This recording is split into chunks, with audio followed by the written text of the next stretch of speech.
আসসালামু আলাইকুম। এটিএন বাংলা সংবাদে আপনাদের সবাইকে স্বাগত জানাচ্ছি। ফাতিহা শাফি। শুরুতেই থাকছে বিআরবি কেবলস সংবাদ শিরোনাম। গণতন্ত্র দিবস উপলক্ষে নয়াপল্টনে চলছে বিএনপি সমাবেশ। লন্ডন থেকে ভার্চুয়ালি যোগ দেবেন তারেক রহমান।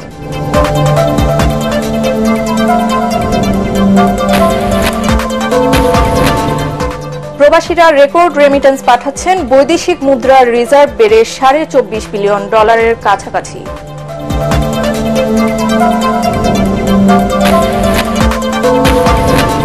শাহরিয়ার কবির, মোজামেল বাবু ও শ্যামল দত্তের 7 দিন এবং সাবেক মন্ত্রী নুরুল ইসলাম সুজনের 3 দিনের রিমান্ড মঞ্জুর।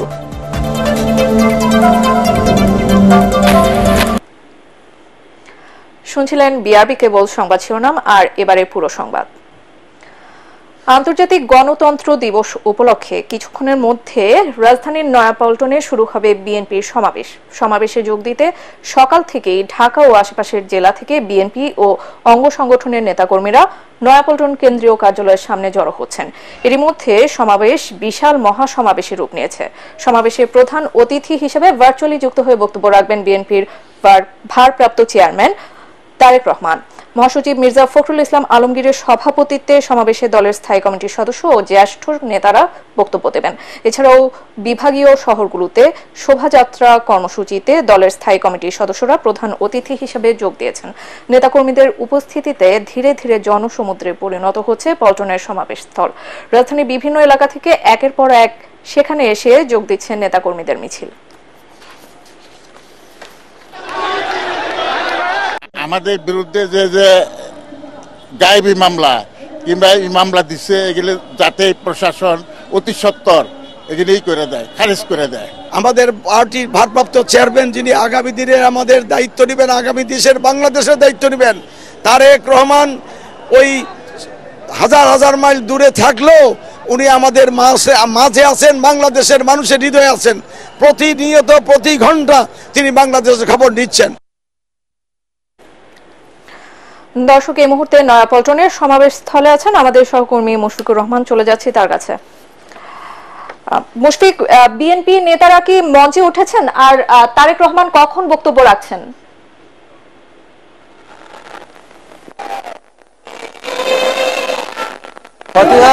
আর অল্প কিছুক্ষণ পরে কিন্তু বিএনপির যে সমাবেশ সেটার মূল আনুষ্ঠানিকতা সেটা শুরু হবে বেলা 2:30 নাগাদ। আপনি দেখতে পাচ্ছেন নিশ্চয়ই, আমি যে মঞ্চে দাঁড়িয়ে আছি, আমার মঞ্চের এখানে কিন্তু অনেক যারা জ্যেষ্ঠ নেতৃবৃন্দ আছেন তারা কিন্তু উপস্থিত হয়েছেন। এবং রাস্তার অবস্থা যদি একটু দেখাই, বিএনপি কেন্দ্রীয় কার্যালয়ের সামনে তিল ধারণের ঠাঁই নেই। ঢাকার বিভিন্ন এলাকা থেকে শুরু করে দেশের বিভিন্ন জেলা থেকে নেতা কর্মীরা কিন্তু এখানে এসেছেন এবং আসছেন এখনো ছোট বড় মিছিল নিয়ে। আপনি দেখতে পাচ্ছেন যে বিভিন্ন ব্যানার, দলের পতাকা, জাতীয় পতাকা এবং দলের যে প্রতীক সেগুলো নিয়ে কিন্তু এখানে আসতে শুরু করেছেন নেতা কর্মীরা। এবং এরই মধ্যে ফকিরাপুল থেকে একদম কাকরাইল পর্যন্ত যে রাস্তা, এটা কিন্তু তিল ধারণের ঠাঁই নিয়ে আস্তে আস্তে নেতাকর্মীদের পদচারণায় কিন্তু মুখরিত হয়ে উঠেছে এরই মধ্যে। এবং এতক্ষণ কিন্তু এই সমাবেশ স্থলে সকাল থেকে যারা জড়ো হচ্ছিলেন তাদের জন্য কিন্তু সাংস্কৃতিক পরিবেশনা ছিল এবং বিএনপি পন্থী যারা শিল্পী আছেন তারা কিন্তু বিপ্লবী গান এবং দলীয় যে সঙ্গীত সেগুলো পরিবেশন করেছেন। আর যেটা জানতে চেয়েছেন যে তারেক রহমান কখন বক্তব্য দিবেন, আমরা যতটুকু জানতে পেরেছি যে দুপুরে এই যে শুরু হবে 2:30টার সময় যে সমাবেশটা শুরু হবে সেটা শেষের দিকেই তারেক রহমান বিএনপির যে ভারপ্রাপ্ত চেয়ারম্যান তিনি কিন্তু বক্তব্য রাখবেন বলে আমরা জেনেছি। এছাড়া আজকের অনুষ্ঠানের সভাপতিত্ব করবেন বিএনপির মহাসচিব মির্জা ফখরুল ইসলাম আলমগীর, তিনি কিছুক্ষণের মধ্যে এখানে এসে পৌঁছাবেন বলে আমরা জানতে পেরেছি। এই ছিল এখনকার মতো আমার কাছে সর্বশেষ। মুশফিক, ধন্যবাদ আপনাকে। দর্শক, নয়াপল্টনের সমাবেশ স্থলের পরিস্থিতি নিয়ে জানাচ্ছিলেন সহকর্মী মুশফিকুর রহমান। চলে যাচ্ছি পরবর্তী সংবাদে। জোনায়েদ সাকির নেতৃত্বাধীন গণসংহতি আন্দোলনকে রাজনৈতিক দল হিসেবে নিবন্ধন দিয়েছে নির্বাচন কমিশন। দুপুরে নির্বাচন কমিশন মাথাল প্রতীকে গণসংহতি আন্দোলনকে নিবন্ধন দেয়।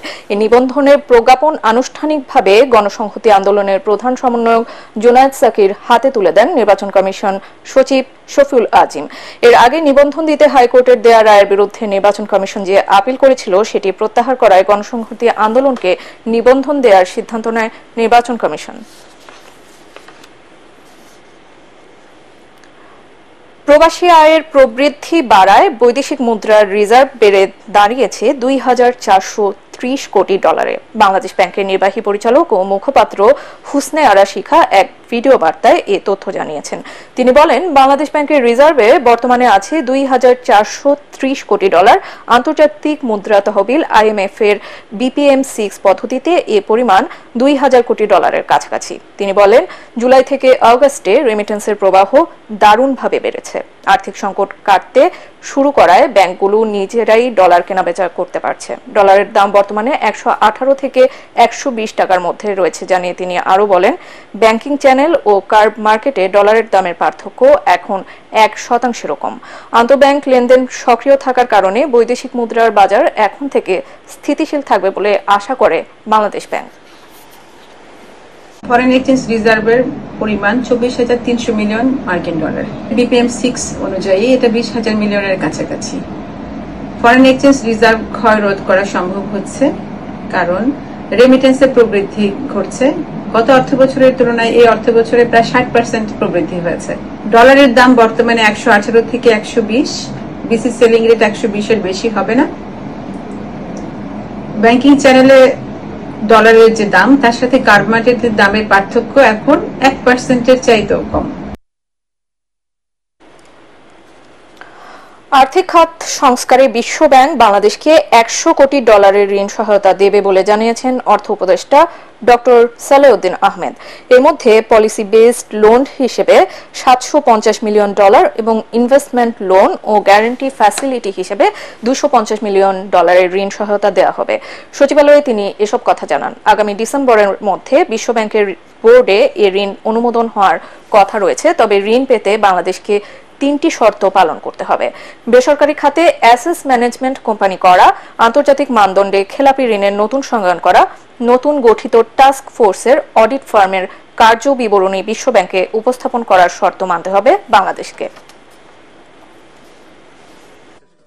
আমাদের রিফর্মগুলোর জন্য সহায়তা দরকার, আমাদের একটা বাজেট সাপোর্ট দরকার ইমিডিয়েটলি। তারপর আমাদের কত ডেভেলপমেন্ট প্রজেক্ট আছে। ওয়ার্ল্ড ব্যাংক কিন্তু সবচেয়ে বহুজাতিক মাল্টিল্যাটারাল হিসেবে সবচেয়ে বিগেস্ট ডোনার আমাদের।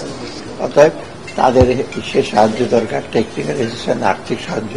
আমাদের লিকুইডিটি সাপোর্টের ব্যাপারে কথা বলেছি, ওগুলো ওরা দিতে মানে সম্মত হয়েছে। আমি আরো ফার্দার কথা বলবো অসুবিধা দিতে। মোটামুটি ইতিবাচক, ওরা আসছে ওপেন মাইন্ড এবং আরো ডিসকাশন হবে। বাট ডিসকাশনটা মেইনলি আমরা কিভাবে ইমপ্লিমেন্ট করবো।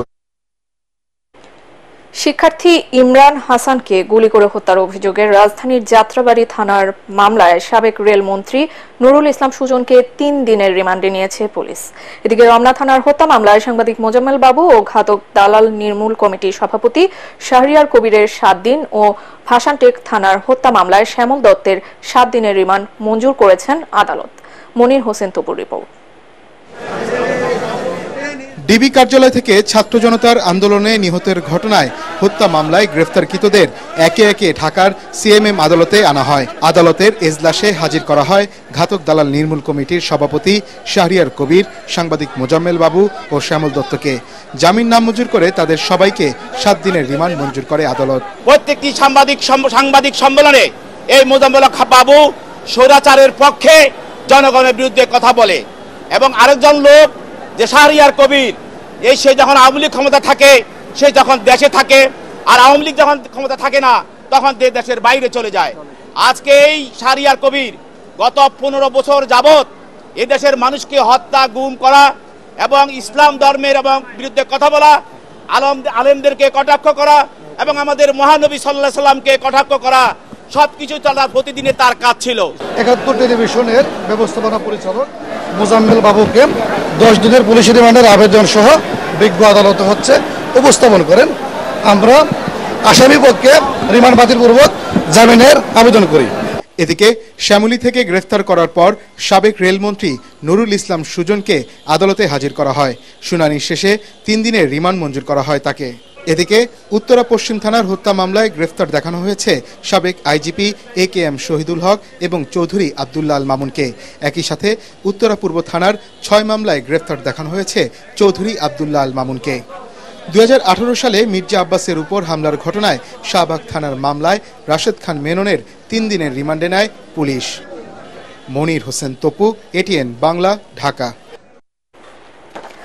অবৈধভাবে ভারতে অনুপ্রবেশের চেষ্টার মামলায় জামিন পেয়েছেন আপিল বিভাগের সাবেক বিচারপতি AHM শামসুদ্দিন চৌধুরী মানিক। সিলেটের অতিরিক্ত চিফ জুডিশিয়াল ম্যাজিস্ট্রেট অঞ্জন কান্তি দাসের আদালত তার জামিন মঞ্জুর করেন, তবে এখনই তার মুক্তি মিলছে না। তার বিরুদ্ধে আরও মামলা চলমান রয়েছে। বিকেলে তাকে সিলেট থেকে ঢাকায় পাঠানোর কথা রয়েছে। গত 23শে আগস্ট রাতে সিলেটের কানাইঘাট উপজেলার ডোনা সীমান্ত দিয়ে ভারতে পালিয়ে যাওয়ার সময় সাবেক বিচারপতি AHM শামসুদ্দিন চৌধুরী মানিককে আটক করে বিজিবি। পরদিন শনিবার সকালে তাকে কানাইঘাট থানায় হস্তান্তর করা হয়। পানি নামার পর মৌলভীবাজারে ভেসে উঠছে বন্যার ক্ষতচিহ্ন। ঘরবাড়ি, ফসলি জমির সাথে ক্ষতিগ্রস্ত হয়েছে 350 কিলোমিটার পাকা সড়ক। পানির তোড়ে তৈরি হয়েছে বড় বড় গর্ত। সড়ক মেরামতে 450 কোটি টাকা লাগবে বলে জানিয়েছে LGED।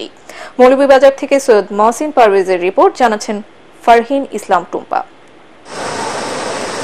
বন্যার পানি নামার পর মৌলভীবাজারের বিভিন্ন স্থানে স্পষ্ট বের হচ্ছে ক্ষয়ক্ষতির চিহ্ন। ফসল, মাছের খামার ও রাস্তাঘাটের ব্যাপক ক্ষতি হয়েছে। পানি নেমে যাওয়া সড়কগুলোর কোনোটি ভেঙে গেছে, কোনোটিতে সৃষ্টি হয়েছে ছোট বড় গর্তের, ফলে ব্যাহত হচ্ছে জেলার যোগাযোগ ব্যবস্থা। বন্যায় ক্ষতিগ্রস্ত হয়েছে 145টি সড়কের 350 কিলোমিটার রাস্তা ও 11টি ব্রিজ কালভার্ট। যাইতেছে না, কোনো যাওয়ার কোনো প্ল্যানে হইতেছে না। আপনি হাত দিয়া বয়স্ক যাইতে পারতেছে না, যে রাস্তা হয়ে গেছে যে বাঙ্গিয়া একবারে, এখানে তো একবারে নালার মতো হয়ে গেছে 2-3 জায়গায়। হসপিটালে যাইতে হইলে রাস্তা বালা নাই, কই দিকে যাইতো, গাড়ি নাই, কেমনে যাইতো মানুষ? কমলগঞ্জ, কুলাউড়া, রাজনগর উপজেলার বিভিন্ন গ্রামীণ ও আঞ্চলিক সড়ক ভেঙে গেছে। কোথাও পানির স্রোতে বিলীন হয়েছে সড়ক। দুর্ঘটনার ঝুঁকির পাশাপাশি গন্তব্যে পৌঁছাতে সময় লাগছে প্রায় দ্বিগুণ। বেড়েছে পরিবহন ভাড়াও। 3 দফা বন্যা হয়েছে। এই বন্যার কারণে বেশি রাস্তাঘাট ভাঙছে। ভাঙার কারণে আমরা দোকান করছি, আর যাত্রী আইতে আইতে আমারও কষ্ট হয়, গাড়িরও কষ্ট হয়, আমরাও কষ্ট হয়, যাত্রীরও কষ্ট হয়। বন্যা পরবর্তী যে আমাদের যে অবস্থা, যে রাস্তাঘাটের যে অবস্থা, সেটা আমরা চাকরিজীবী বা সাধারণ যে আমরা যে সাধারণ যে মানুষজন রয়েছি, সে মানে সময়ের মধ্যে আমরা উপস্থিত হতে পারি না। তবে দ্রুত ক্ষতিগ্রস্ত সড়কের মেরামত কাজ শুরু হবে বলে জানিয়েছে LGED। সার্ভে চলছে আমাদের ফিল্ডে, আমরা এই ক্ষয়ক্ষতি অ্যাসেসমেন্ট কাজ চলছে আমাদের। আমরা এই তথ্য পাঠানোর পরে পরবর্তীতে বরাদ্দ আসলে আমরা দ্রুত এই রাস্তাগুলো মেরামতের কাজ শুরু করব। আমরা প্রাথমিকভাবে চলাচল উপযোগী করার জন্য কিছু ইমার্জেন্সি কাজ করছি। ক্ষতিগ্রস্ত সড়ক সংস্কারে কয়েক বছর সময় লাগবে, এমনটাই ধারণা সংশ্লিষ্টদের। Bureau report, ATN Bangla. ঠাকুরগাঁওয়ে যুব দলের নাম ভাঙিয়ে এবং ভুয়া চিঠি নিয়ে অফিস ও বিভিন্ন কাঁচামালের আড়তে পিকনিকের চাঁদা চাইতে গিয়ে পুলিশের হাতে আটক হয়েছে 3 যুবলীগ কর্মী। তারা হলেন ঘোষপাড়ার সোলাইমান হোসেন, কলেজপাড়ার রাজু হোসেন ও রাকিব হোসেন। স্থানীয়দের অভিযোগ, আটক 3 জন কাঁচামালের আড়তে গিয়ে নিজেদের যুব দলের সদস্য বলে পিকনিকের জন্য চাঁদা চায়। এ সময় তাদের সন্দেহ হলে পুলিশকে খবর দেন। পরে পুলিশ ঘটনাস্থলে এসে তাদের আটক করে। এ ঘটনায় মামলা হয়েছে বলে জানিয়েছে পুলিশ। এবারে আল আরাফা ইসলামী ব্যাংক অর্থ সংবাদ।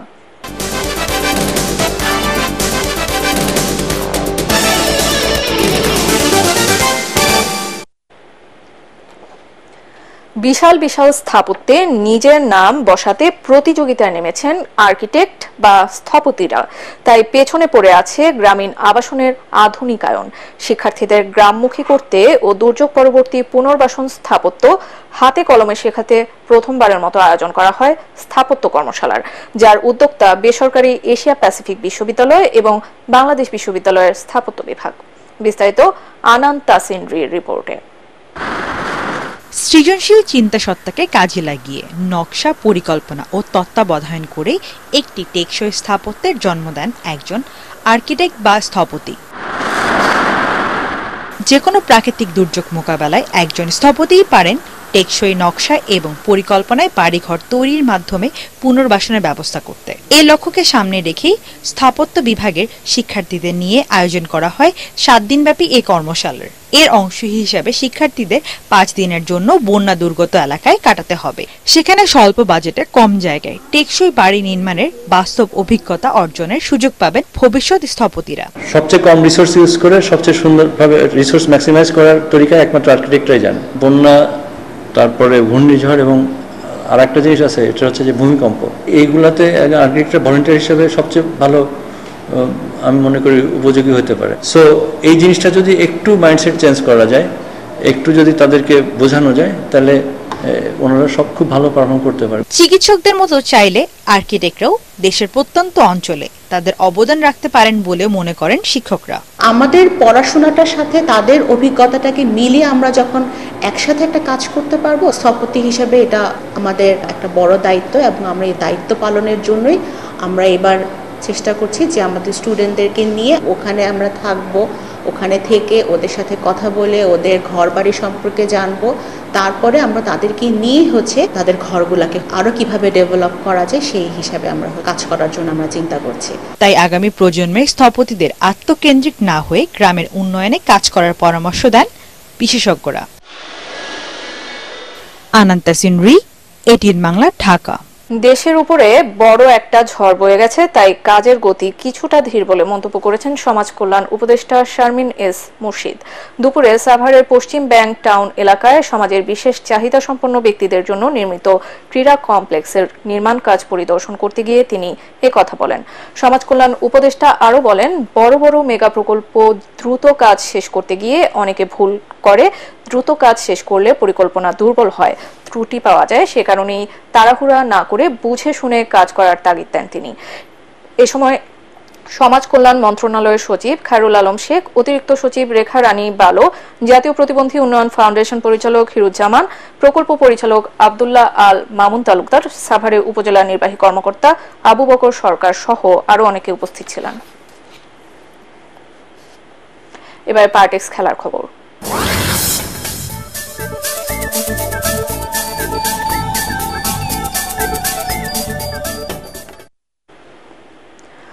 বাংলাদেশের বিপক্ষে খেলার আগে সুনীল গাভাস্কারের পর ওয়াসিম জাফরও ভারতকে সতর্ক করলেন।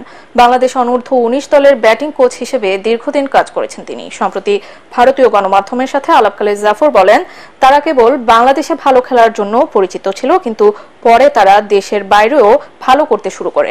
নিউজিল্যান্ডের মাটিতে নিউজিল্যান্ডকে হারিয়েছে, পাকিস্তানকেও পাকিস্তানের মাটিতে হারিয়েছে। পরে ওয়াসিম জাফর ভারতকে সতর্ক থাকার পরামর্শ দেন।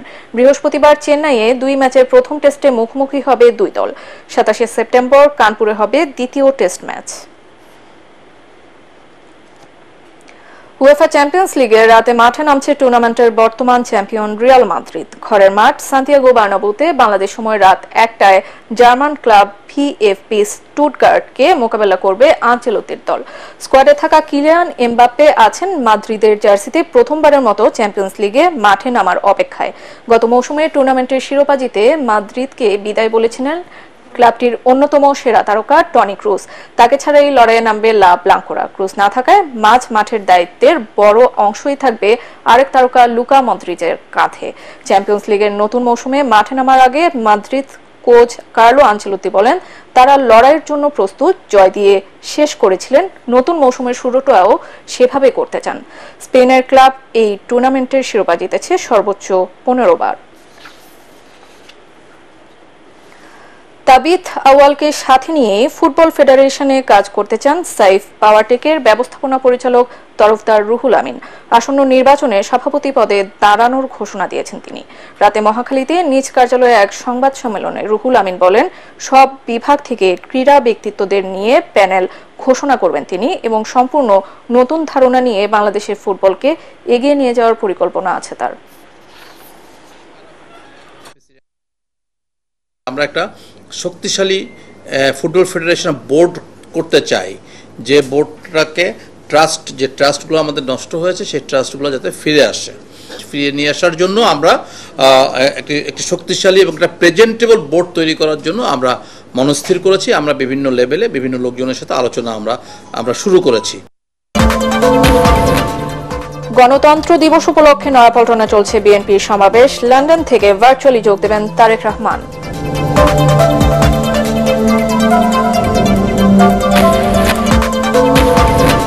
প্রবাসীরা রেকর্ড রেমিটেন্স পাঠাচ্ছেন। বৈদেশিক মুদ্রার রিজার্ভ বেড়ে $24.5 বিলিয়ন কাছাকাছি।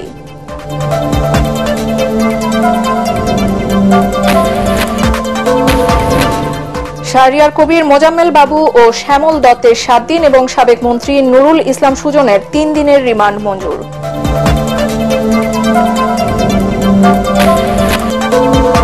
আর এই ছিল এখনকার মতো, রইল পরবর্তী সংবাদ দেখার আমন্ত্রণ। এটিএন বাংলা সংবাদ ইউটিউবে দেখতে ব্রাউজ করুন, youtube.com/ATN Bangla News। ধন্যবাদ।